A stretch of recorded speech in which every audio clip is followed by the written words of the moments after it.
बोरिवलीमध्ये राष्ट्रीय उद्यानामध्ये आदिवासी पाड्यांवरती कारवाई करण्यात आलेली आहे। आदिवासी पाड्यांवरती कारवाई करताना पोलिसांवरती दगडफेक देखील झालेली आहे। तर या कारवाईला आदिवासी समाजाने मोठा विरोध दर्शवला। गर्दीला मागे जाण्यासाठी सांगितल्याने जमाव हा संतापला आणि पोलिसांवरतीच दगडफेक करण्यात आली। आणि आज संदर्भातले अपडेट देत आहेत आमचे प्रतिनिधी सत्यम सिंग। सत्यम, ही कारवाई नेमकी का करण्यात आलेली आहे आणि सध्याची परिस्थिती काय आहे तिथली?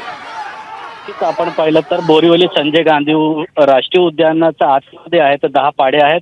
या 10 पाड्यापैकी 9वा पाडा जो आहे या ठिकाणी हायकोर्टाचे आदेश आहेत जे मूळ आदिवासी नसतील त्या ठिकाणी पाड्यामध्ये घरं बनवून राहतात। अशा घरांवर कारवाई करण्याच्या हायकोर्टाच्या आदेशाचं पालन करताना संजय गांधी राष्ट्रीय उद्यान प्रशासन वन विभागाचे असतील किंवा मुंबई पोलिसांचा मोठा बंदोबस्त घेऊन आज या ठिकाणी 2 दिवसापासून कारवाई करत होते। मात्र या कारवाई दरम्यान आदिवासी बांधव एकत्र येऊन या कारवाईचा विरोध केला। यावेळी पोलिसांनी त्यांना लांब जाण्याचं सांगितलं, मात्र पोलिसांवर दगडफेक करण्यात आला। त्यानंतर पोलिसांनी मोठा बंदोबस्त बोलून त्या ठिकाणी जे दगडफेक करणारे लोक होते त्यांना ताब्यात घ्यायला सुरुवात केली। दुसरीकडे कारवाईचा देखील वेग वाढवला आहे।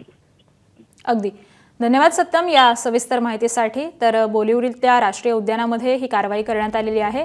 आदिवासी पाड्यांवरती ही कारवाई होत होती आणि यावेळी आदिवासी बांधव हे काहीसे संतप्त झाले आणि या जमावाकडून पोलिसांवरती देखील दगडफेक करण्यात आलेली आहे। या कारवाईला आदिवासी समाजाने मोठ्या पद्धतीने विरोध दर्शवला आणि यानंतर जमावाने दगडफेक देखील केली। एबीपी माझा, उघडा डोळे बघा नीट।